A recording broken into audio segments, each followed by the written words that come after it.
Good morning, dear participants of the symposium.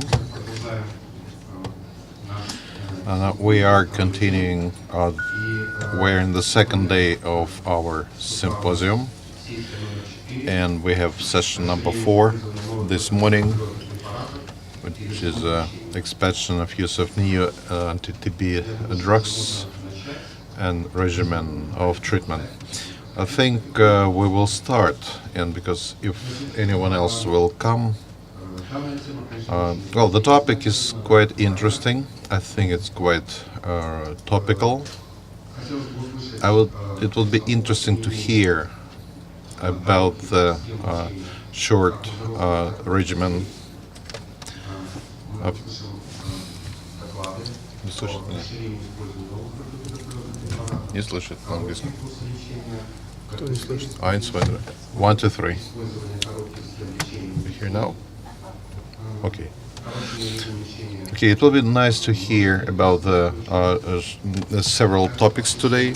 We will hear the stream study and Delamanid phase 3 of trial results. It will be interesting to hear experience of the SCR for pediatric DRTB patients, short treatment regimens. But before presentation, we'll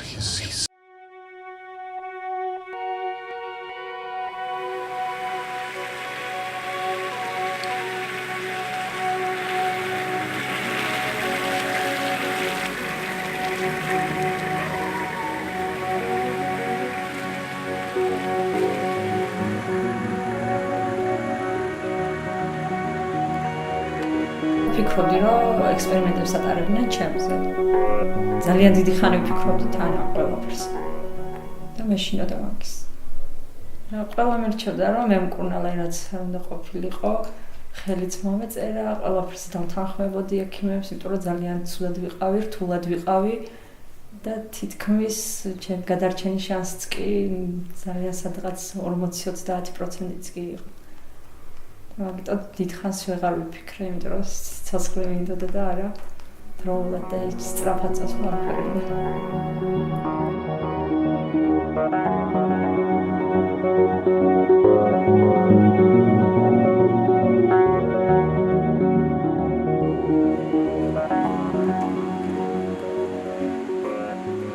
ექიმებს ველაპარაკე, ექთნებს ველაპარაკე. ყველა მარწმუნობდა, რომ არაფერ საშიში არ არის, არაფერ გვერდით მოვლენა არ ექნება, თუ რამე ექნება და ჩვენ თქვენს გვერდით ვართ. ყველაფერს გავაკეთებთ, რომ კარგად იყოთ და როცა დავიწყე დელამანიდის დალევა, უკვე მივხვდი, რომ მართლა არ იყო საშიში, არავითარი გვერდით მოვლენა არ ქონდა და ბოლომდე მივიყვანე კურსი, როგორც საჭირო იყო. ეხლა ღმერთს მადლობა ვარ კარგად. და მალე ალბათ კურნალობას დავამთავრებ და ვიქნები სრულიად ჯანმრთელი. ჩემი მეუღლე იყო ჩემთან ყოველთვის, 24 საათი გვერდიდან არ ვშორდებოდა, მივლიდა და მაძლიერებდა, მართლა მაძლიერებდა.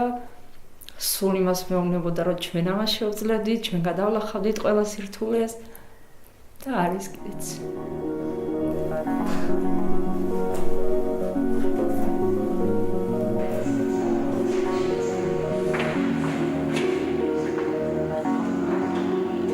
როდესაც ახალი შემოთავაზება მივიღეთ ახალწამლებზე, რა თქმა უნდა, გაგვეხარდა ძალიან და მე პირადად დავუფიქრებლად მივეცი თანხმობა. ძველ პრეპარატებს ვღებულობდი მე 4 წელიწადზე მეტი, რაღაც შედეგი არ მომცა და ახალი მკურნალობა რო დავიწყე დელამანიდ და ბედაქილინით.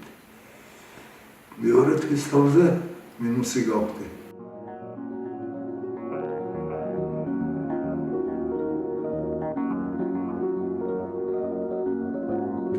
როცა გავმინუსდი, ძალა მომეცა,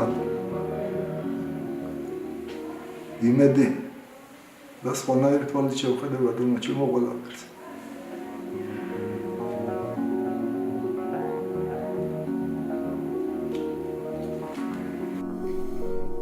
პრეპარატების მნიშვნელობით გამოჯამთრებდი.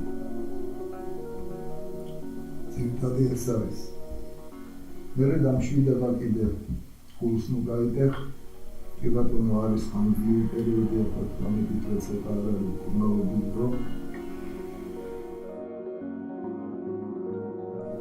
ყველას შეტყვი რომ არ დანებდნენ იყვნენ ძლიერები გაუნკლავდებიან არ დარწმუნებული ვარ და ტუბერკულოზი იმკურნება მერც მადლობა დღეს ესეთ წამლები მედიკამენტები გვაქვს რომ იმკურნება და არ უნდა მიცემ უფლება ტუბერკულოზს რომ ჩვენ დაგვამარცხოთ.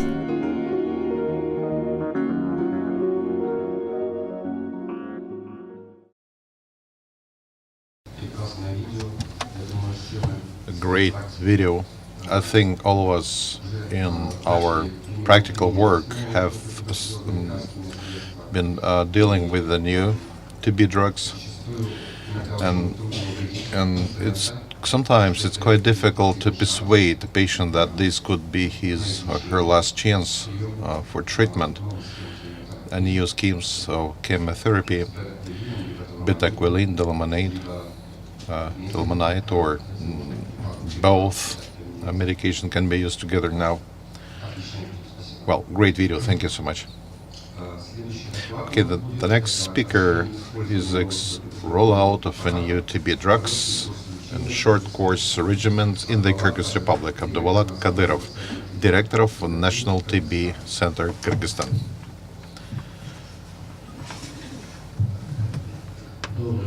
Good morning, dear participants.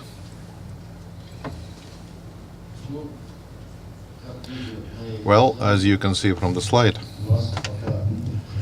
in Kyrgyzstan, epidemiological situation on TB now is still quite tense.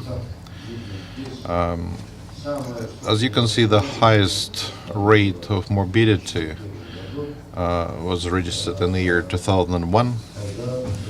At that time, it amounted to 169 cases per 100,000 population. And our anti-TB program implementation allowed us to decrease the morbidity level down to below 100, which is 93 cases per 100,000. Data for year 17-18, we have approximately 89 cases as of now per 100,000. The more people died in 2001, 21 cases per 100,000, and we decreased generally our mortality down to 5.6, and recent data is roughly about 5 per 100,000 population.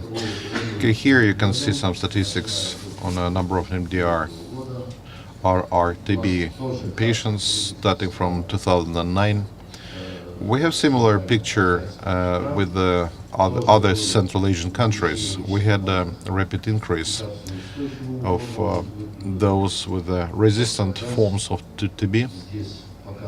In fact, you can see from the data that from year 15 onward, looking at the number of those with the XDR TB, we have a sort of somewhat stabilization, because we are now from over 1,000. We have a sort of decrease from year 15. 1,200 is roughly data for the year 17. So this is we're talking about MDR. Data for XDR TB is not too bad. Problems with the second line regimens, drugs. We don't have problems with that, so we have enough supply. All who need treatment are supplied with the medication. This slide is quite interesting. it shows rates of MDR or RTB among total number of TB patients. So since the year 2007, if we take new cases, similar to other countries, there was a growth of our MDR TB patients, and we had 9.8% in the year 2007. And then we see the growth. This could have been related to bad diagnostics. So diagnostics was improving every year. However, I hope we have reached certain stabilization since year 14, and even somewhat decrease, a very slight decrease from year 15. But you know that the amount of drug-resistant TB among the patients at that level demonstrates that infection is spread. Of course, we did undertake certain activities within the TB program, within medical institution reform program, and we see some results of this program already. Among those that treated, the situation is not very good. If we look at those that have previously been treated, we still have 16%. So we do have issue with resistant TB. So you can still look, you can look at the results of treatment of drug-resistant TB patients. I don't know what situation is in the other countries, but in year 12 we had the 62% for successful treatment, and if you look cohort of year 2014, the cohort of successful treatment amounted only to 56%. So considering the ineffectiveness of standard approach to treatment based on new guidelines of WHO since April 24, a plan, year 16, a new plan of implementation of new TB drugs was approved, and which also included short course regimens for drug-resistant TB treatment. The main goal of this new plan was to provide MDR, XDR TB patients with high quality treatment, new TB drugs provision, improvement of regimens in pilot regions, and if results are good, then rollout or expansion of these short course regimens and new TB drugs all over the country. In accordance with our plans, since April year 18, we are moving on for the whole country on a new course, new drugs, short course regimens in the whole country. Now, on this slide, you can look at the preparation for introduction of the new TB drugs. This is a list of what have been done by the National TB Center with the support of international donor organizations. So I don't want to read out all that items. If you will have questions, you can ask me later. You have this information. And since January 1st, from quarter one, we already moved on to treatment with a new regimen, with the new TB drugs. And so 28 patients started treatment for the first quarter, and since year 18, as of February 1, a total of 25 patients are on a new regimen, and the second quarter, 52 started treatment. Now we are on for the quarter 3 is the it shows here 18. So anyway, the 23 were on Delmonide, 36 were in Delmonide. They started treatment in Q3.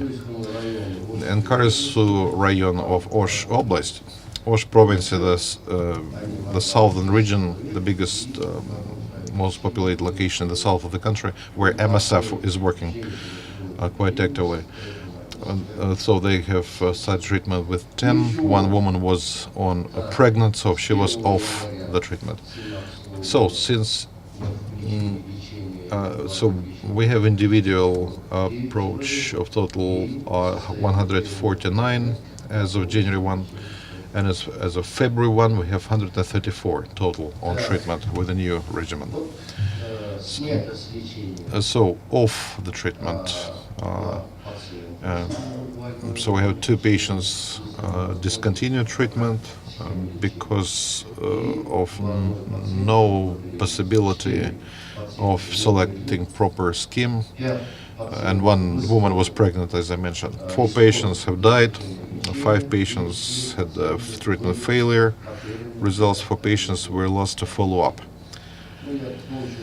Well, I must tell that these 4 patients that were getting treatment and who died, in the Ministry of Health we have an expert commission, review commission, that were investigating the reason for death, and the final resolution of the commission was that the death of these particular patients was not related to the treatment.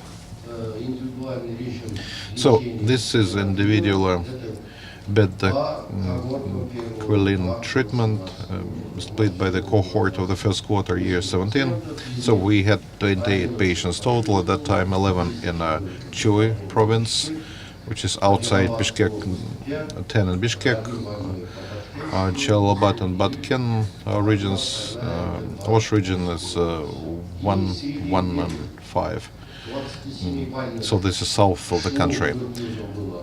Out of these people, 19 had XDR TB, of Torkenolon we had pre-XDR 6, pre-XDR SLI2, and 1 with MDR TB. So we wanted to show you that some intermediate result after 6 months of treatment initiation. For the same cohort taken from the Q1, there was only 28 patients. On the actual in the month 1 already, end of the month 1, we already had a conversion of no, that was month 2. Month 3 it was 35%, 67%. In month 6, 19 patients out of 28, which amount to 67.9%. Results were achieved. Okay, just to avoid more questions from you, we can look at this slide. Actually, 2 of the patients have had encapsulation after 6-month treatment. 4 of the patients had bacteria since diagnosed, so we can extend the treatment up to with betaclin up to 9 months. But as we decided to go with that. So this is a short regimen was using this. So you all know these schemes. These were eligibility or selection criteria for short course regimen. The patients were remaining susceptible to fluoroquinolone and was resistant and to the second line drugs are confirmed with a high second line, no contact with TB patients with resistance to fluoroquinolone or second-line drugs. So the patients were not getting second-line drug over 1 month, and there was no evidence of intolerance to TB drugs used in this regimen. No pregnancy was the criteria. We also excluded extrapulmonary TB forms. And the seventh point, no risk factors of treatment failure. Okay, short course regimen from quarter 1, which is January 1, year 17. We started treatment. And for the first quarter, 54 patients were enrolled.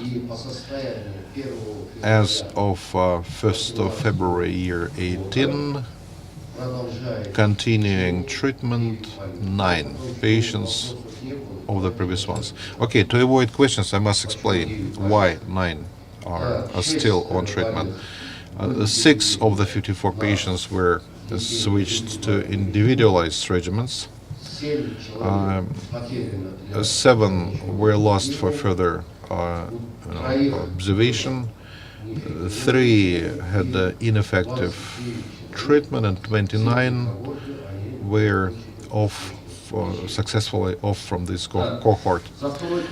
Second quarter. For the second quarter, we have enrolled, well, out of the 54 patients that started treatment in quarter 1, 7 were children, 43 adults. The second quarter started treatment 15, 10 continuing treatment, 2 had ineffective treatment, 1 was lost. 2 of this cohort successfully finished treatment. Quarter 3, year 17, 35 patients were enrolled, including 3 children. Currently, 31 patients are on treatment now. Out of the 35, the 3 were lost for further observation, and 1 patient had changes in his analysis, so he had to be moved to the individual treatment course. Quarter 4, 27 people were enrolled, now 23 still on treatment. Out of these people, 4 were transferred to individual treatment regimen in accordance with the laboratory analysis, laboratory test results. Okay, the total 131 patients were enrolled, including 18 children. Currently, 73 of those patients are continuing treatment.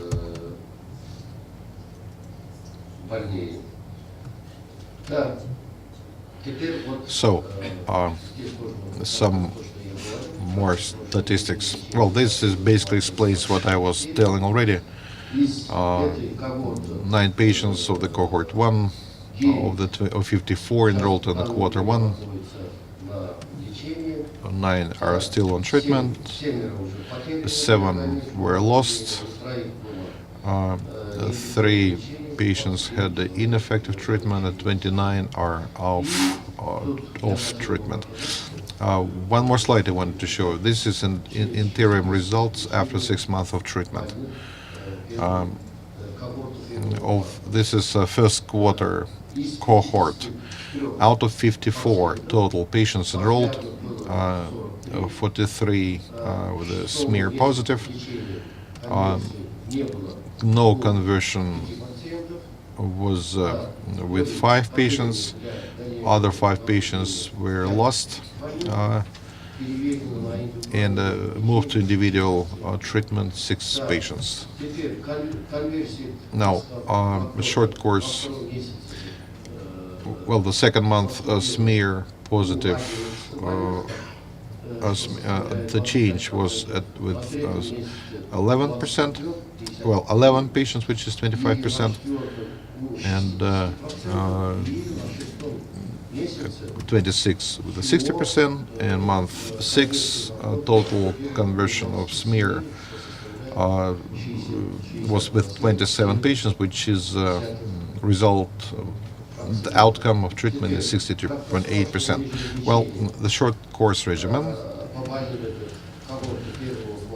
If we look at the first quarter cohort successful treatment, we can say that was with 53.7%. Treatment failure with 3, which is 5.6%. Lost for further observation 7, 13%, and switched on to individual regimen were 6 patients, which is 11%. Still on treatment 9 persons. Well, if we take these 9 currently on treatment, we believe that treatment success will amount to approximately 70%. We do have some reserve. We need to work with those patients which were lost. That results might increase. So we believe that the effectiveness of the treatment can still be increased over 70%. Now, this is a comparison of a short course regimen in the city and outside the city.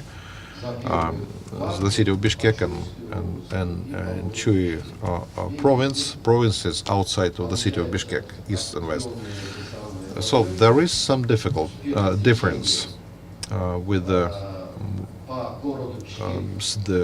big city and rural the patients. In the city of Bishkek, we see results of 57.6%, and in the province 44.4%. So assumed success of the treatment, considering those which are still on treatment, we believe we can reach over 82% and 66% in the Chuy province. I think the first number was 72%. Well, we analyze situation. Why is that treatment outcome in Bishkek city is higher than in Chuy Oblast, in the province, and we hope to find out why there is a difference. Okay, individual regimen inpatient care and outpatient care are the statistics you can see on the slide. In accordance with our guidelines, if smear positive sample is if there is no change, we don't move patients to the outpatient approach. I think it happens everywhere. When we moved after inpatient care, transferred patient to the outpatient care, we found out that primary health care facilities at that time was not ready. In fact, it took some time and of active work at the primary health care level to address the problems and issues, shortcomings that took place in the primary level. So again, the issues were related to the financial motivation. Health practitioners at the primary health care level getting extremely low salary, and there was any incentive to work with these patients for them. But with the financial support of USAID TB program, yesterday you remember the TB service optimization presentation, and due to this program of optimization, we managed to save certain amount of money, and in accordance with the resolution of the government, this money were preserved for the anti-TB service total. We didn't get it back to the budget. And we managed to utilize this money, and since November year 17, we introduced a new activity. This was a financial support program to support primary health care practitioners. Yesterday there was a discussion for successful treatment outcome of those patients with drug-resistant forms. The primary health care get certain money. We talk about 12,000 soms per each person. It's 68 to $1. And 24,000 soms is the payment for one XDR patient. 75% of this money go to the nurse or felcher, midwife, or the specialist who directly deals with the patient. The remaining 25 to 30% is distributed among other specialists of the primary health care level. So that was the incentive program. The second problem we've faced on the outpatient care level, this was we did have a problem with the imipenem twice daily. We found out the way before the end of injection period.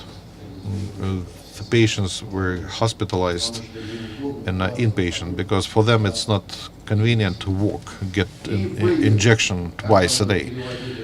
And when we were transferring patients again to outpatient, we had some other type of issues with the biochemical analysis because, of course, in the remote villages, rural areas, not many facilities can have biochemistry analyzers, and this is something that we need to address. Сейчас закончится уже. And this is now being agreed with the mandatory health insurance fund. But again, the also issue that we have with the patients are those which are homeless. I think it's a worldwide issue, homeless patients on outpatient care. Okay, some patients have limited access to rapid diagnostic tests. We manage that issue with the gene expert. For southern region of the country, we have procured gene expert platform, so the whole country is now equipped with gene expert.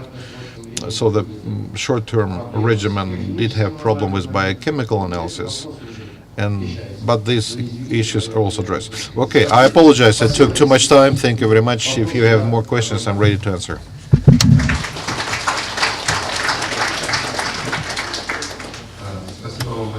Thank you very much indeed for the wonderful presentation.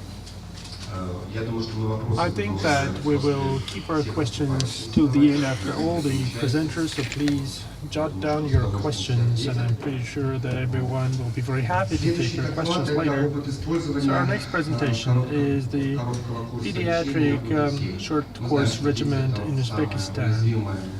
We know that children are the most vulnerable group in the area of TB. Sometimes we don't have the necessary children's forms, TB forms, and of course there is unwillingness, or we are a bit afraid of prescribing new drugs for children such as Delamanid and others, although in Belarus we have already prescribed bedaquiline for teenagers and we have had quite good results. So Adam Gray, the MSF doctor, please, your presentation now. Hi, good morning. I'm a TB doctor working in Nukus, which is in the western region of Karakorum, Pakistan and Uzbekistan. I just want to talk to you about our experience using the short course regimen for children, which is something that we're doing under study situations at the moment. And I suppose our first question is really, I suppose, why not use the short course for kids?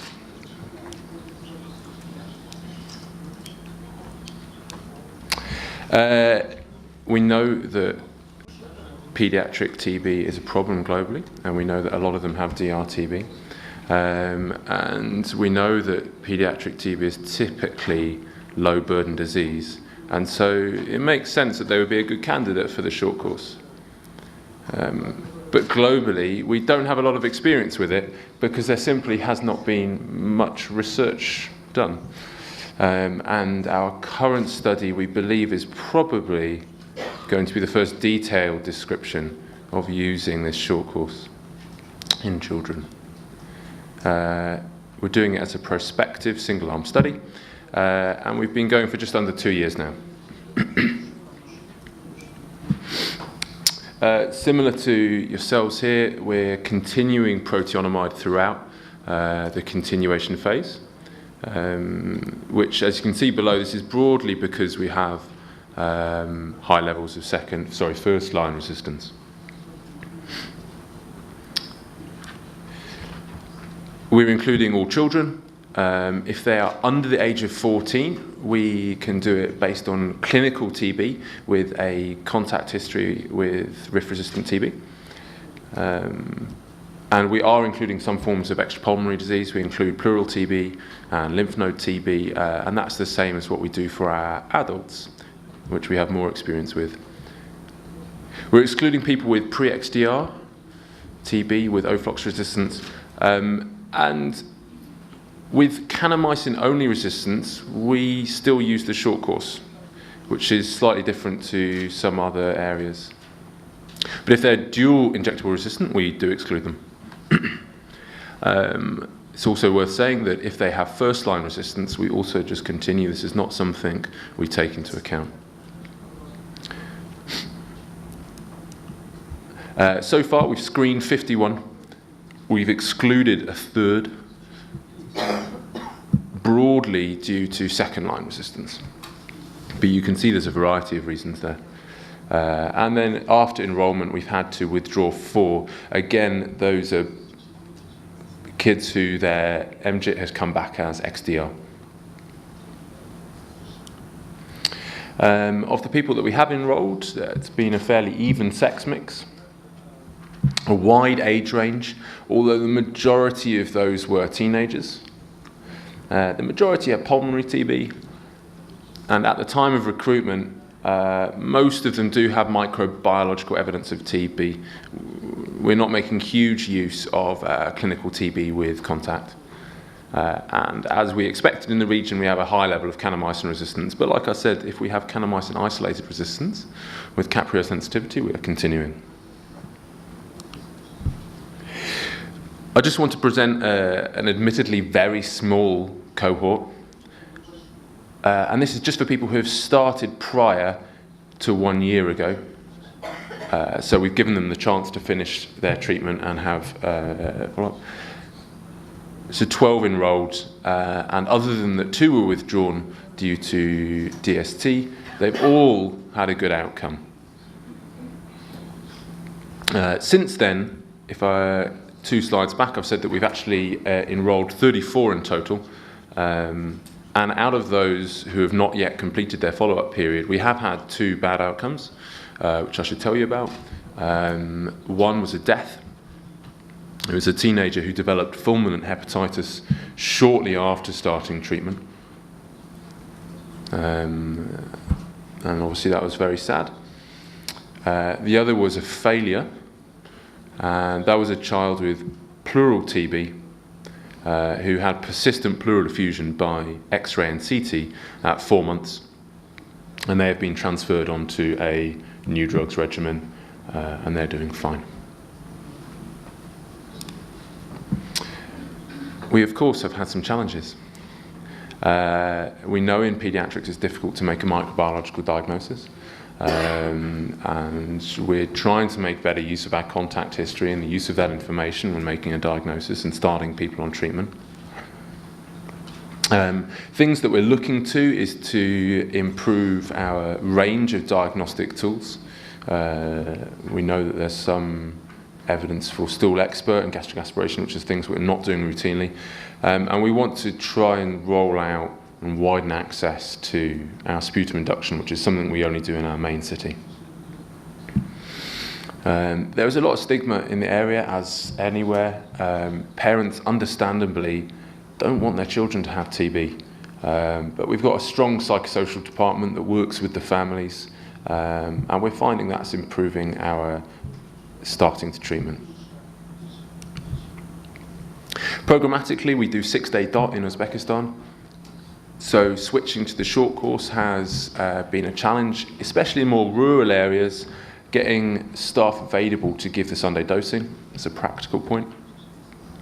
Especially for the younger kids, like I showed you earlier, our youngest was only 8 months old when they started treatment, and having the right drug doses for them can be a challenge. And something that we've introduced is drug compounding, which is something our pharmacy does, and that's been very successful. A major challenge is that whilst we have an enormous amount of experience with adult DRTB, that just simply due to numbers and lack of diagnosis and communication between the adult and paediatric teams, perhaps, we have less experience, and that's been a challenge. Some minor treatment challenges which are broadly similar to the adult cohort. We have to frequently dose adjust because the kids gain weight. And of course, sometimes they take a long time to take their drugs, which can be a challenge for the nurses doing that. As a plus point, we find that children really don't struggle with side effects, which is good, and that's making that side of things actually a lot easier, both for us and for the patient. We happen to have really good access to the gene expert, and we start treatment based on the gene expert alone. We do not wait for further DST, and that's been a strong point of what we're doing. We find that adherence is actually very good, partly because of the lack of side effects, but also partly because we've managed to get a lot of family buy-in thanks to the psychosocial department. And the children return to school earlier because, of course, the intensive phase is shorter. So overall, I'd say we're having early success, which is really positive. The children are routinely admitted into hospital to start treatment, which is something we're moving away from slowly, and they're not typically staying in for a particularly long period of time. And like I said, so far our outcomes are good. I appreciate it's very preliminary data, and we will have to wait until the cohort matures before we're able to say anything else. Questions, I think we'll wait to the end. Thank you. Thank you very much indeed for the presentation. Next presentation is the MDR-TB shortened treatment regimens. We have a presentation by Ms. Gaida from the Northern State Medical University. У нас нет этой презентации, да? No. Okay, I do apologize. Good afternoon, good morning. First of all, thank you very much. Ничего страшного, вижу. Thank you very much, the organizers of the symposium, for inviting me and for this opportunity to tell you about the treatment results of the shorter treatment regimens for multi-drug resistant tuberculosis among both adults and children. So you have all seen this slide already, but I would like to remind you that the purpose, the objective is by 2020 to implement the new drugs and to develop short regimens of chemotherapy, and this is what I'm going to be dwelling on right now. So, in the Arkhangelsk province, we've had 3 studies, and I'm going to tell you about them right now. The first study is the evaluation of effectiveness of shorter MDR-TB treatment regimens in adult patients. Second study was the evaluation of effectiveness of shortening of intensive phase of treatment in children, again with MDR-TB, and the third study was evaluation of effectiveness of using new anti-tuberculosis drugs for XDR-TB treatment. In the Arkhangelsk province, the prevalence of MDR-TB is one of the highest, 33.1%. Primary MDR-TB is acquired and is found there, and almost 60% acquired. And the percentage of XDR-TB among MDR-TB in the Arkhangelsk region is, at the end of 2017, 11%. Since 2016, in Arkhangelsk province, we started a scientific project of the Russian TB Society. It is a clinical study to evaluate pilot, shortened, standardized MDR-TB treatment in Arkhangelsk, Murmansk, and Belgorod provinces. Since 2007, in these provinces, we've been treating MDR-TB in accordance with the recommendations of the Russian TB Society and the World Health Organization. And since 2016, we started to shorten the duration of the treatment of this cohort of patients. The intensive phase was reduced down to 4 months and the continuation phase to 8 months. Our primary objective is to evaluate the possibility of achieving success of over 75% of MDR-TB with the use of a short MDR-TB treatment regimen with reduction of standard treatment duration to 12 months. And we also wanted to assess this after the 12 and 20 months treatment regimens.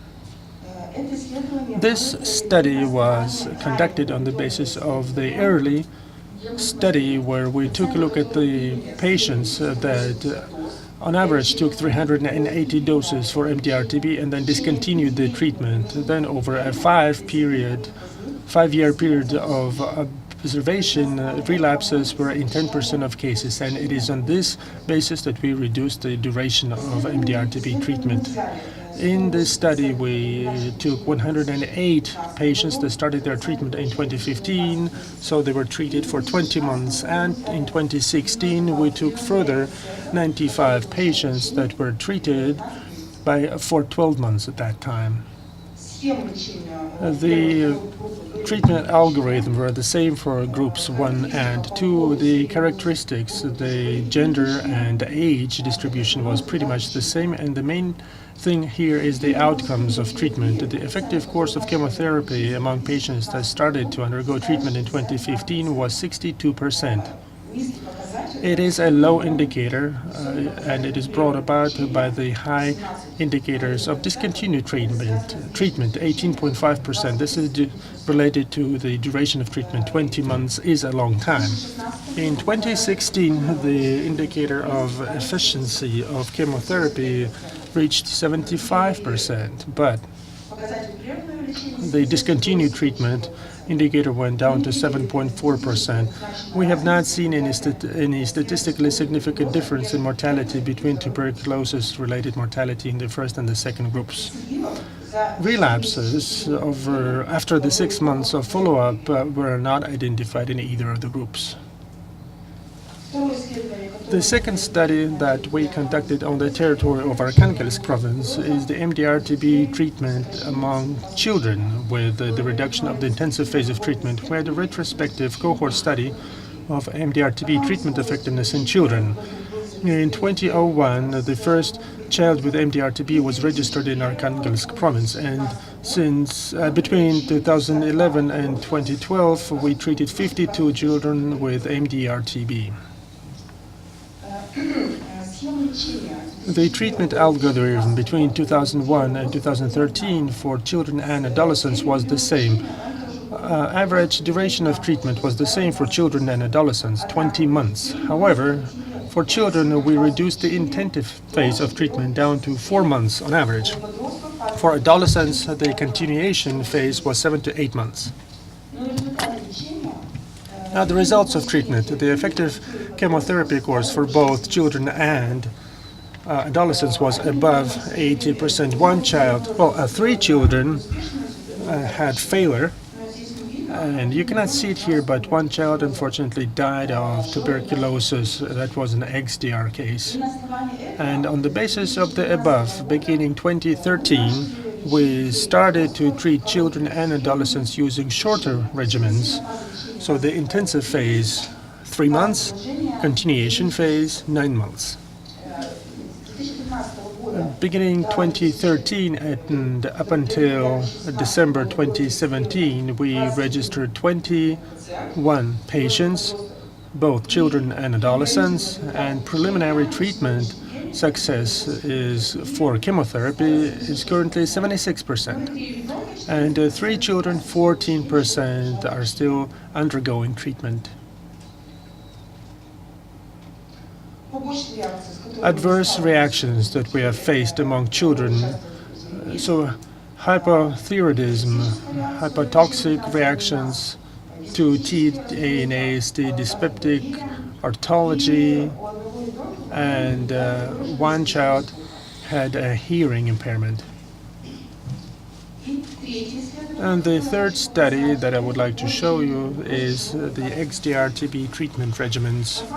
In Arkhangelsk province, XDR-TB was first registered in February 2006 when the World Health Organization accepted the definition, and in the period between 2006 and 2017 we registered 145 patients with XDR tuberculosis. Since 2006 we tried to treat these patients using the MDR-TB regimen in addition with an addition of 2 drugs, moxiclav and erythromycin, and 81 patients were undergoing this treatment, whereas the second group for comparison were patients that started to receive a new TB drug since 2014 and up until 2017, 21 patients. Back in 2014 there was only 1 patient, so the main cohort was between 2015 and 2016. So out of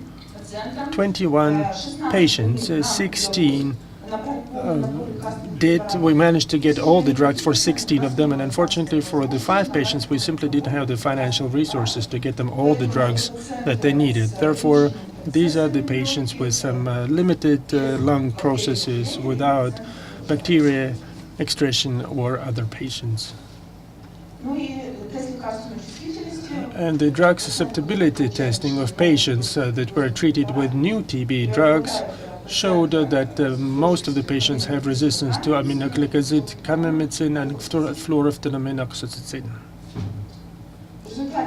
As a result of treatments of XDR-TB prior to the application of new TB drugs, the effective course of chemotherapy was 25%, the same as in pre-bacterial period. And unfortunately, more than half of our patients died because of XDR-TB. That's 56%. With the application of new tuberculosis drugs, the effective course of chemotherapy increased to 78%, and 4 patients, which is 14%, are still undergoing treatment. 3 patients, we hope that everything is going to be fine and they will complete their treatment, and unfortunately, most likely, 1 patient will have an ineffective chemotherapy registered for him, and the mortality went down to 5% after we started applying new TB drugs. And adverse reactions that we have faced in the application of the new TB drugs include the following: betaquilane.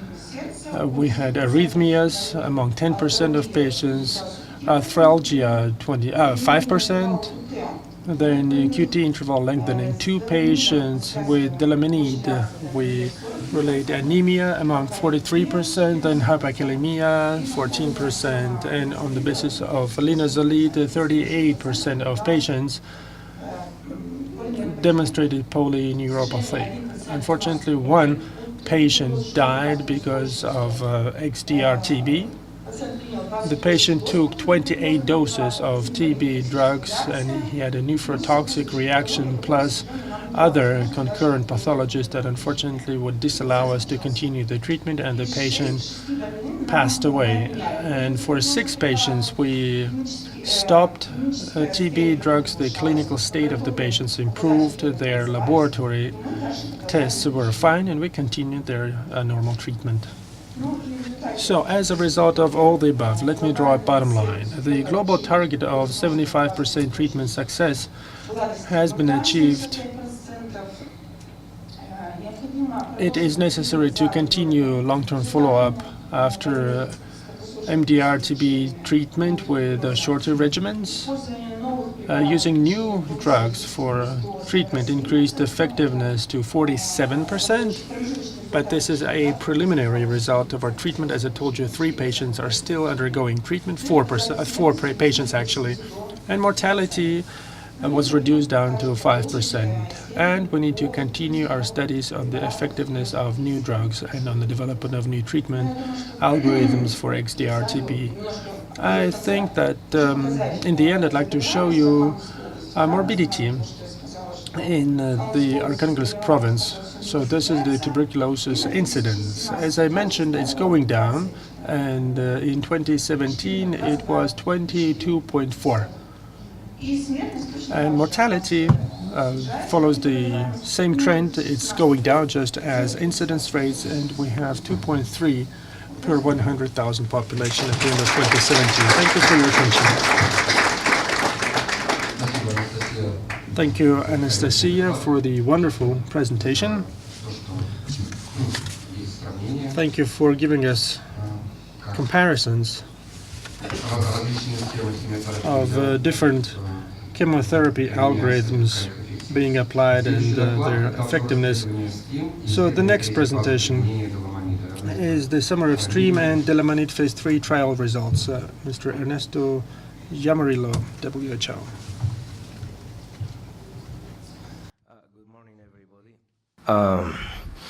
What the organizers of the meeting have asked to WHO is to come and present today what is the position of WHO in the context of the recent results produced by the trialists conducting an evaluation of the STREAM regimen and the Delamanid. So it's a pleasure to be with you with those messages.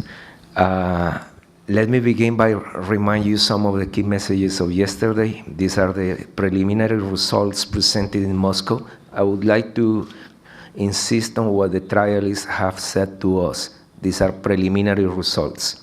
The trial itself has not finalized. However, they do not anticipate any substantial change in the result they have presented. I would say it's almost a bureaucratic statement. It's not closed, it's not finished. However, they have shared with WHO last January data of the trial that is enabling us within the coming 2 weeks to come up with a position statement. Why is that so? It's because these results show, using the technical jargon of the epidemiologist, that the regimen failed to show non-inferiority. What does it mean?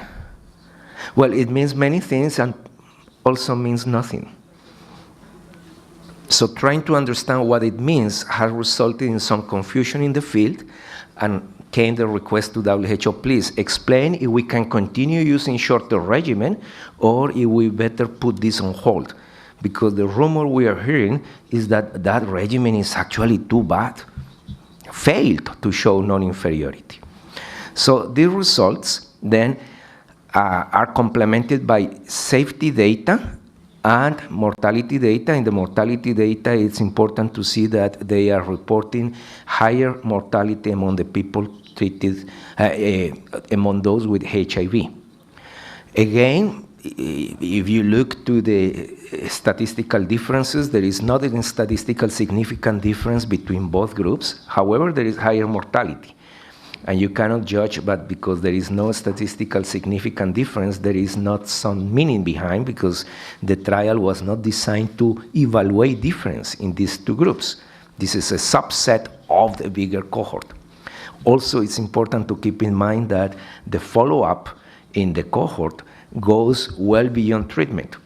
So the mortality reported includes people who were followed for more than 12 months. And it is well known that mortality among people with HIV is higher. The longer you follow them, the higher is going to be the mortality to be reported. However, it's something that requires a careful review and analysis. When it comes to the safety profile, the results of the preliminary results of the trial show that indeed cardiotoxicity is an issue. Again, there was no statistical significant difference between the two groups in the serious adverse effects reported. However, when you look into the detail of the safety data, you see that the number of QTC prolongation events in the people with shorter regimen and high-dose moxi was twice the number of QTC prolongation in the control group, right? So the fact that there was no higher mortality attributed to moxi, or that there was no higher mortality attributed to adverse events, doesn't mean that there is no need to ensure proper pharmacovigilance, proper patient safety measures, right? Not even water is safe, right? To say that the regimen is safe is not correct. There is need to have safety measures in place to reduce the chances of any adverse event that can have serious consequences. Before going to the Delamanid trial, it's also important to understand a bit better this meaning of non-inferiority. It's a very sophisticated epidemiological term used by trialists. They decided to go with the trial under the assumption that the control group was not going to do better than 70%, 75% of cure rate, right? And based on that assumption, then they make an estimate and a subjective selection saying that if the differences in the upper level of the interval of confidence was no more than 10%, then they can say the regimen is non-inferior. However, the control arm performed extremely well, 80% of treatment success, favorable outcomes, as I described yesterday. It went very well, and the upper level of the interval of confidence was not 10%, but 11.2%, right? So it was almost made it, almost made it. We cannot conclude from this that the regimen is bad. It just says that according to the parameters designed for the intervention, the trial failed to show non-inferiority. Right? We cannot go beyond that. So when it comes to the Delamanid, we are facing kind of similar situation. The control group performed extremely well, higher than what was the global cure rate reported of 52%. So, but the results showed this lack of significant difference in treatment outcomes, in success particularly. And here is when it comes a very important message. This study was not designed to evaluate the efficacy of the Delamanid. The study was designed to fulfill certain requirements of the drug regulatory authority, and for which they use some kind of proxy indicators like culture conversion and how fast the culture conversion occurs, right? If they wanted to evaluate the efficacy of the Delamanid, then the intervention arm has to be composed of something like 6,000 patients. So we cannot, with these results, claim that the Delamanid is a failure. The data shows that when you look to the safety issues, that the drug have a manageable safety profile. It's not a poison. Yes, there are QT prolongation events, but with proper ADSM, they can be early detected and properly managed. And when we look into the context of the microbicidal properties, early microbicidal effects of the drug, it is clearly a drug that has effect on Mycobacterium tuberculosis. But when are we going to have then a clinical trial with 6,000 patients to evaluate the Delamanid? Extremely unlikely is going to happen in these next 200 years. We have to live with this data and to see what we can do with this. So then we have, in the context of this evidence, go back to the reality. And the reality is that people are dying with MDR-TV, that thousands of people are not being enrolled on treatment that can save their lives, and that among those who are enrolled, treatment success are still extremely low with the current tools being used. So this situation reminds me about what I read years ago in the school of the novel of Homer. You know Homer, the Greek author who wrote a novel about Odysseum? And when Odysseus was sailing in the water, at some point he crossed an area that was terrible. On the one hand, there was a whirlpool that was sucking off everybody. If he avoids that whirlpool that is killing people, the alternative is to pass by so close to a beast that was eating the sailmen who were with him. So it's Scylla Charybdis. Uncertainty, we don't know. We don't know for sure the value of these drugs, but we do know the reality of MDR-TB, a deadly transmissible disease. And we need to cross. We cannot get paralyzed by the data, and we cannot get paralyzed by the epidemic. So how to sell in the context of uncertainty and major need of providing a significant response to the people with MDR-TB. So measuring efficacy, safety, cost, patient and social acceptability, it's in itself a very complex process with a lot of limitations.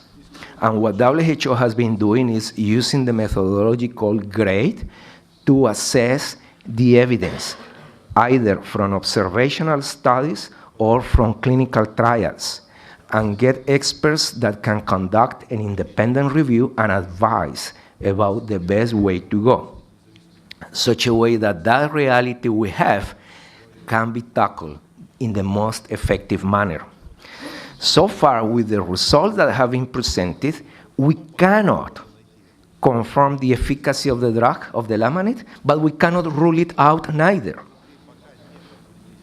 Then we have to rely on evidence that shows that yes, there is culture conversion, yes, there is early bactericidal effect, yes, it has a safety profile that can be managed properly with ADSM. Hence, the recommendations of WHO are not affected by the results of this trial. We conducted a rapid assessment of the results last December and produced a statement early January advising countries to carry on with the implementation of the lamanate with a minor change, which is unlike the recommendation of 2014-15, which was to, if you want to use it systematically in every patient, fine. Now, in the context of the results, a bit of caution, not necessarily to use it systematically unless you cannot really design a regimen according to the principles of the recommendation of WHO and with the drugs available. For practical purposes, this is not resulting and should not result in a significant dramatic change in the use of the lamanate. If anything, the current recommendation stays. So if we go to the off-label use of the lamanate, is not going to change the same provision if clinicians decide that it is in the best interest of the patient to continue the use beyond 6 months, for which there is not yet data that has been thoroughly reviewed and assessed, is fine. Perfectly fine to do off-label use. There is nothing wrong with extending the use of the drug beyond 6 months. What is necessary is to ensure that there is ADSM, proper follow-up in order to prevent serious adverse events or to detect them early and manage them properly, and to ensure that, yes, there is need to extend the length of the therapy beyond 6 months. It's very doubtful that the manufacturer is going to conduct more trials to evaluate safety and efficacy beyond 6 months. Hence, it's fundamental to continue carrying on pharmacovigilance and ADSM in order to produce data that enable WHO to improve the quality of the recommendation and the evidence base to make the recommendation. In the same vein, going through these waters of Scylla and Charybdis, these two monsters, the preliminary results of the STREAM trial are not a proof of inferiority of the shorter regimen. The results are not saying this is rubbish, forget about it. This cannot be inferred from the results of the trial. Now, the recommendation on shorter regimen, we are going to produce and release within the next couple of weeks a rapid advice in this regard is very unlikely to have any significant change, and the criteria that has been presented by the speakers before about how they are going to use shorter regimen stays. With the same strong advice, please do use ADSM. It's not an option, right? It's a must. We have seen that cardiotoxicity is an issue, right? And with early detection and proper management, it can be handled. Now, in the context of this, I want to remind you again, because we tend to forget things. And I forgot that I told you yesterday that patient-centered care is extremely important, is bread and butter of the delivery of treatment. Drugs alone do not do the trick. And we tend to have an obsession with the treatment guidelines. Last week, I received a call from a country saying, when are you going to release the next treatment guidelines? I said, well, probably in October. Why? Oh, because we were planning to have some technical missions on MDR-TV, but if you are going to do that only in October, we are going to cancel that. As if only drugs is what matters. And there is an other awful lot of work to do on patient-centered care, on just making proper assessment of the nutritional status of the patient, ensuring that the system works with sound ethics and that the human rights of people are protected, that the patient support mechanisms are in place, such a way that when drugs come along, then, well, the system is ready to make the best use of the medicines. So I will not be exhausted of hammering this message left and right. This morning I got a lovely feedback from my presentation yesterday. A colleague of mine said, I don't know if what you said is true, but I like it. That is the reality. There is no way to be 100% sure that is patient-centered care. Well, the data is not designed to do that, but you can make inferments, you can infer some things, some inferences from this data. You cannot be 100% sure if the Lamanit works or doesn't work. The quality of the evidence has improved dramatically, and then we have to live with that. So don't forget to ensure that in the planning and even in the reporting on how good these shorter regimens are doing, just to give the context. How was this treatment delivered? Was it in the context of proper patient-centered? It's like reporting the quality of the drugs. Oh, the drugs are not working. Have you checked the quality? Are they quality assured? I don't know, I don't care. No, they do care, they matter a lot. So the next steps then in WHO is to update the treatment guidelines, for which we are going to take stock of the results of these two trials, plus observational data from people who have been using bedaquiline, delamanid, but all the other medicines, and to revise again the value and contribution they can make. That may result in important changes, for example, in the use of injectables. But we need to interrogate the data. We need to go and examine the data. So far, it's going to be a database of at least 20,000 cases. And last week, we have invited all potential contributors, countries, resource centers, to consider sharing with WHO this data in order to have a careful selection of quality of that data and then make them part of the huge database. It's going to be 1 week in which we will be also take stock of pharmacokinetics, pharmacodynamics, elements of these medicines to help us to understand better what is the evidence out there, and in this context of uncertainty, how far we can go in recommending one way to go.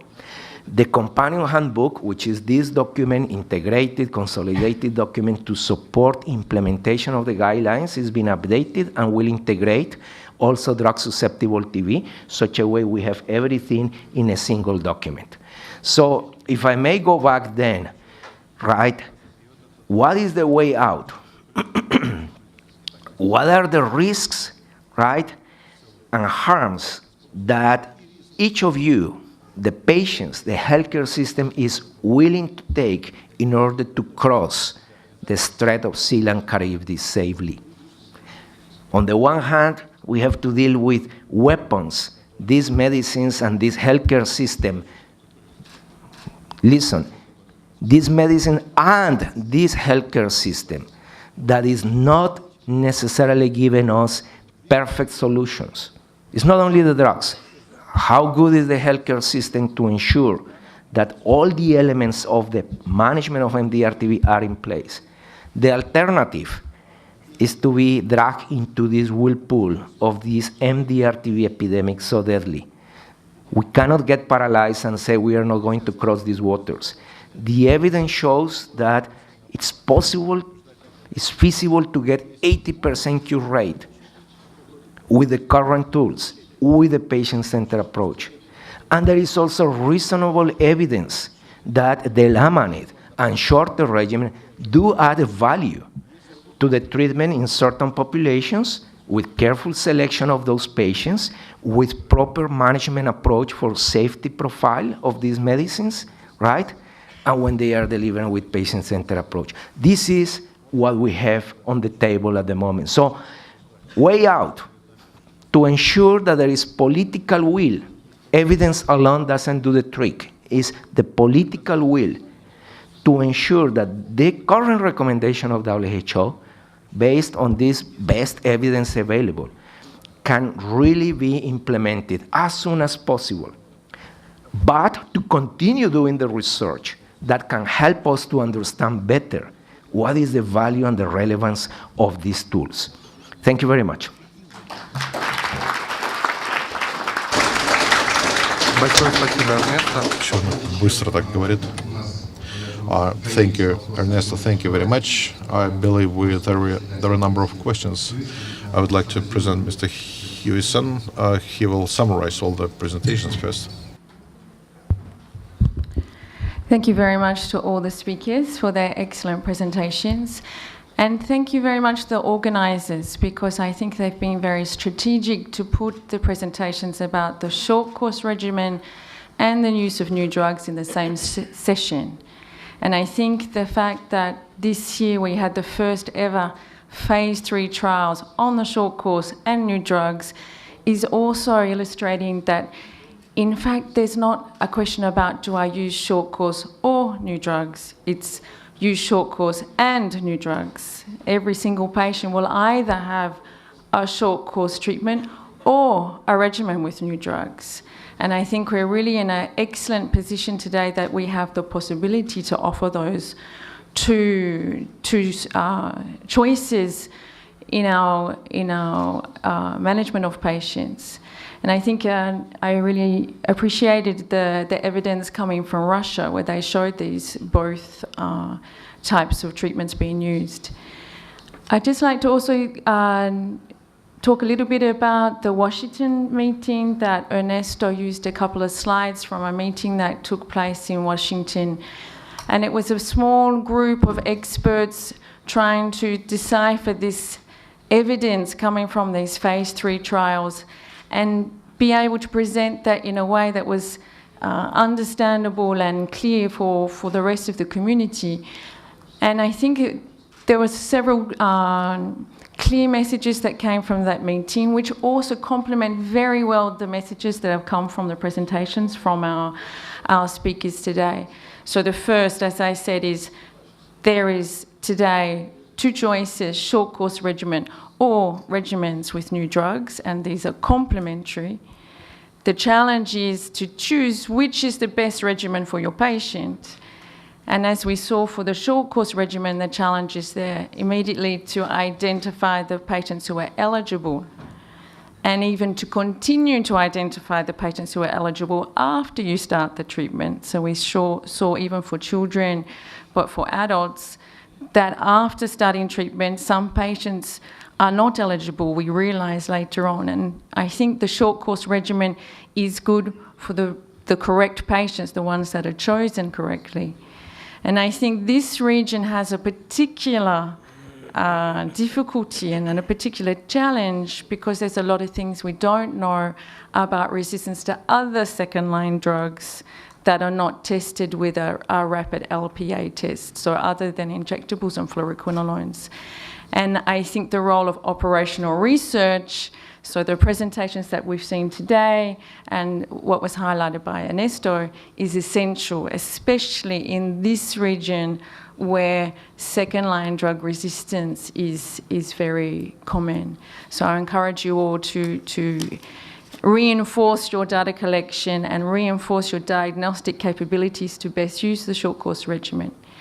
And on the new drugs, I think we saw in Washington there was a very clear statement that Delamanid is effective and is essential to be in the drug stock of clinicians, and that it's a very safe drug, and it's the best data we've ever had on a drug for MDR-TB, and it's certainly very safe, with much less QT prolongation than was previously thought, and very few other major side effects. And this is really important, I think, in terms of introduction early, and I think we saw some evidence from one of our speakers about some poor outcomes initially, and I think it may be due to reluctance to start the new drugs as soon as possible, and I think the risk, as Ernesto has shown, the risk of dying from XTR or MDR is much higher than the risk of getting the new drugs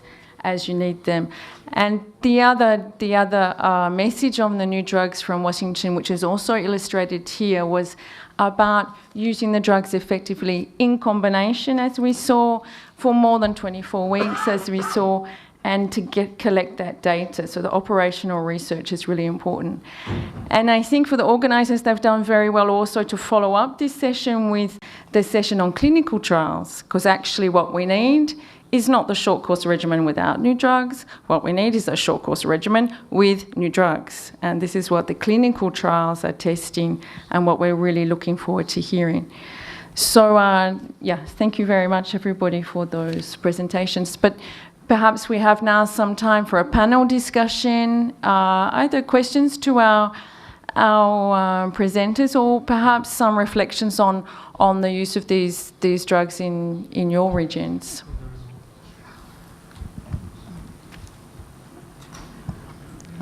Okay, thanks.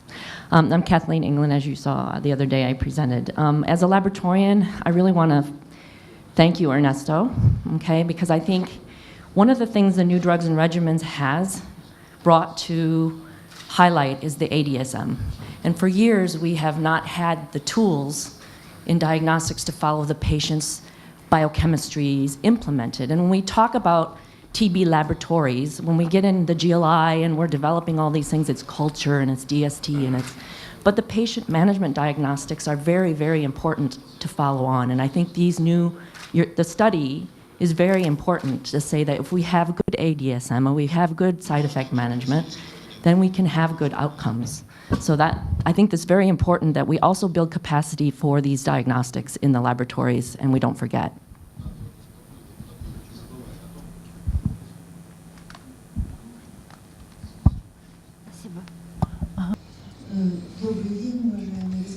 Good day, dear ladies and gentlemen. I'm Olga Demikhova, Central TB Institute of the Russian Academy of Science.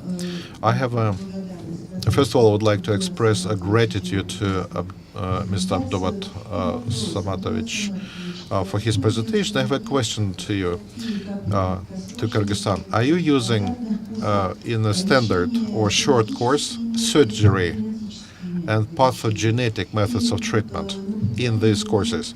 And have you been observing relapse or recidives that bring that in the treatment course that you have presented today among those patients? And I will have also a short comment. Well, thank you for your question. In our National TB Center, we have 3 surgery wards where we conduct both surgery treatment on pulmonary, operation and bones, junctions, and urine system, and annually about 600 patients get surgery treatment in our TB center annually. In terms of relapses, so far, I mean, we are only within 1 year with this new short-term course, individual patient-centered approach, we don't see that result yet. It's only 1 year.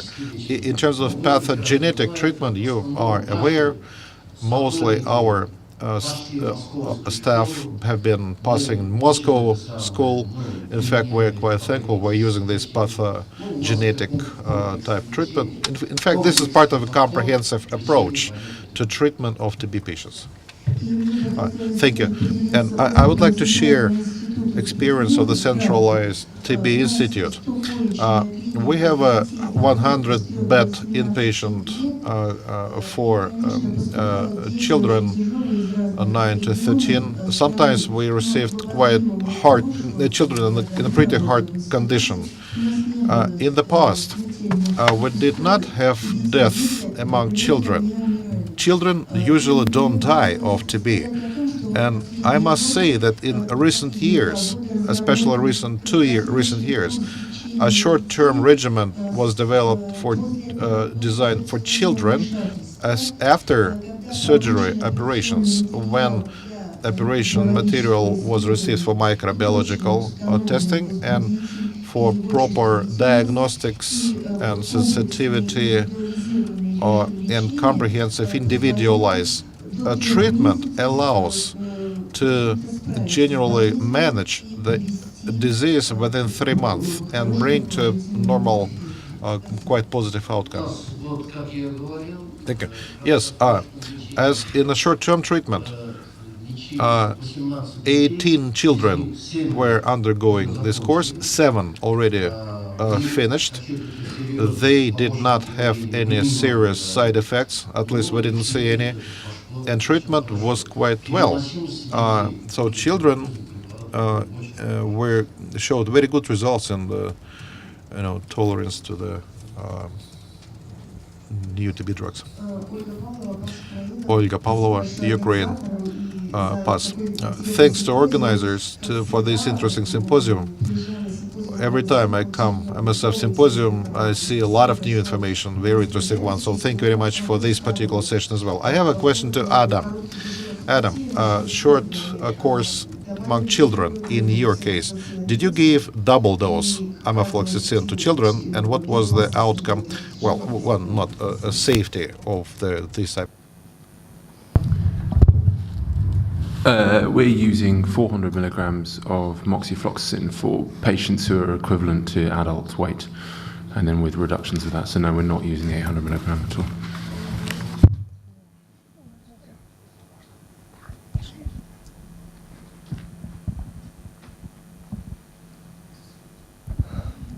Thank you to all our great colleagues, especially Katie, WHO, everyone. So my question is really referring to the use of delaminate. We know that due to the promising result of using these new drugs in the regimen of DRTB, so we are more pushing for the wider use of delaminate, especially for now with pediatric MDR cases. I could make an example of DRTB in pediatric in our own country that we face with a challenge, especially the kids under 6 years old, that we don't have any choice to adding a strong medicine in the regimen, while we were thinking if you could add delaminate below age of 6 years, so what could be the recommendation from WHO, while it is contraindicated in the pediatric under 6 years old. But we don't have any other choice left for use of delaminate, which is quite safe drugs, what we were told so far.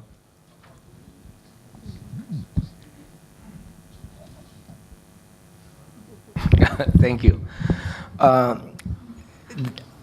Let me repeat what I have said. The current recommendation of WHO is not changing according to the evidence that is available. We are going to conduct an update of the treatment guidelines. The meeting will be held in July. Will be held in July this year, and the results, the final product, is expected to be ready by October. If you have a person who is facing death, cannot be let to die because WHO has not produced yet guidelines. That's not what you're going to tell to the patient. Oh, you have to die because WHO has not yet guidelines. So you as a clinician and the NTP as responsible for the public health of the country has to make a decision and evaluate. Off-label use is not a sin. 20% of drugs worldwide are used on off-label basis. And many of them will continue being used on off-label basis for certain roles because the manufacturer will never, ever conduct the research to register the product for that indication. So my advice, and the advice of WHO is, you as a clinician, NTP, assess the situation and make a decision that protect the public health and the best interest of the patient. And that's why ADSM, Active Drug Safety Monitoring and Management, is a must, because that is the only way to make early detection and proper management of adverse effects, particularly in populations for which the data available is still too scanty, too limited, to be confident about how good or bad could be the safety profile. Bottom line, we cannot get paralyzed and wait for WHO to say every single detail on how to manage every single case in every corner of the world. That's why we have these kind of meetings, to enable people to judge and apply that judgment in the handling of those very specific cases, because they are not the vast majority of the global epidemic, right? The core priority of WHO is to provide advice for policy making to the national TB program, not to control the clinical management of isolated individuals in every corner. Impossible. We are not in the DOTS era, when one size fits all. DOTS for everybody. Don't think, go and do it. Here is the opposite. You have to think. You have to think, apply your judgment, look at the recommendation of WHO that sets the context, and if it is necessary, to make an individualized management and take responsibility. And what means to take responsibility? To ensure ADSM, to tell to the patient, listen, you are between a seal and Charybdis. Either you die. Are you happy to die? I prefer to die. I don't want to take more medicines. Okay, fine, but infection control has to be in place, because we need to protect public health. Or you take this regimen for which me as a clinician has some confidence that can work, and we feel confident we can manage the safety profile, but we need your consent as well, because I cannot guarantee it's going to work as sweet as we want it. So it's to engage the patient, to ensure proper patient safety management, right? To ensure that the NTP can provide the health system services to enable access to the patient support and other measures that are needed in place. And to have the WHO guidelines as a context that can help to inform that decision. But to inform, not to paralyze the decision making. Am I clear? Не парализовать. Я ясно выражаюсь. Спасибо.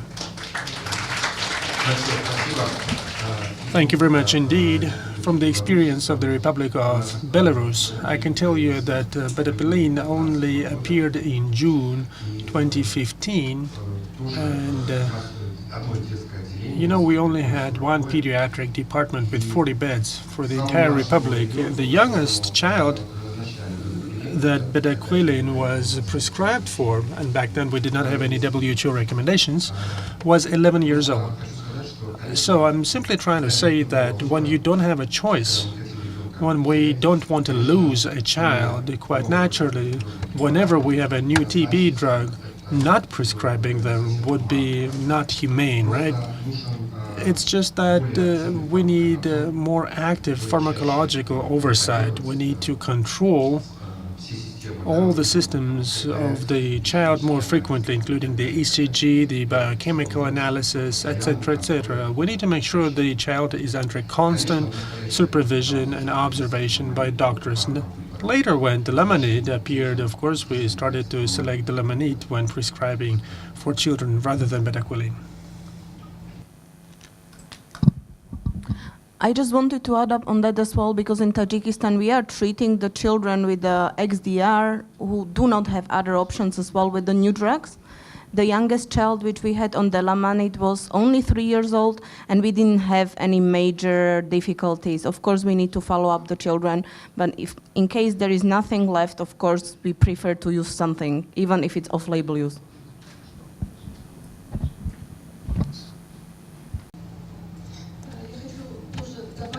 I'd like to add a few words. I work as an MSF doctor in Tajikistan, and in our Delamanid cohort, we already have 16 children. The youngest child was 1 when we decided to use Delamanid, and we have not seen any adverse effects really in that cohort. We already stopped the Delamanid treatment of 2 children. And I'd like to ask this question to Anastasia. You mentioned that in the cohort of short regimen, you had a child who died from XDR. I'd like to know, what was the approach? What was the approach for the children to be included in this cohort? What did you take into account? Did that child have any comorbidities, co-infections? Also, I'm interested in knowing what was the period of observation after the treatment was completed. I'm talking about the relapses. So what was the observation period? Thank you for your question. The cohort was between 2001 and 2013. We did not have an opportunity to use new TB drugs because they were not available. So we treated this patient with the DRTB treatment regimen. We used amoxicillin, erythromycin, as I already mentioned, and 25% is the success rate, so very low. But unfortunately, for a certain period of time, we managed to achieve a certain stabilization of the boy, but then the TB process continued, and he died of tuberculosis in adolescence, but he did not have any comorbidity. May I ask a question? Dear Dr. Haramilov, my name is Kanat Khashdinov. I'm site research manager from Kazakhstan PIH. I would like to ask a question about the design of a clinical trial, like preferable design for such drug-resistant TB trials. You mentioned those drawbacks of non-inferiority trial design, and do you think that superiority trial design is better than non-inferiority, by taking into account the increased sample size? And what are the, I would say, preferable clinical outcomes to use in a clinical trial? Because we know that surrogate outcome, they, I would say, secure the timely manner of trial conduct, and using absolute clinical outcomes may prolong clinical trial for a very long time. So what is your opinion as an experienced epidemiologist in this science domain? Thank you. Thank you. I'm so sorry for giving the wrong impression. I may look like an epidemiologist and clinical trialist, but I'm not. I think your question is extremely valid, absolutely valid, but I'm not really qualified to give you an answer.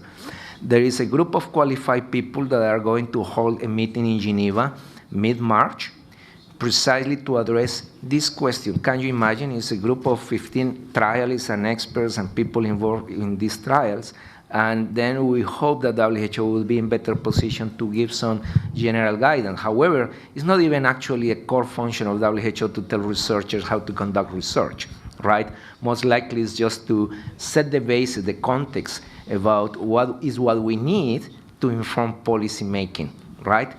It's not simple, it's not easy. You can predict that if major companies like Janssen or Otsuka with deep pockets are having these trials that are still failing to give a clear-cut answer, what can you imagine can you do with your budget in Partners in Health or MSF to conduct some studies, right? So if I may go with my personal opinion, it seems to me we may have to continue sailing with a lot of uncertainty in the years to come. Thank you.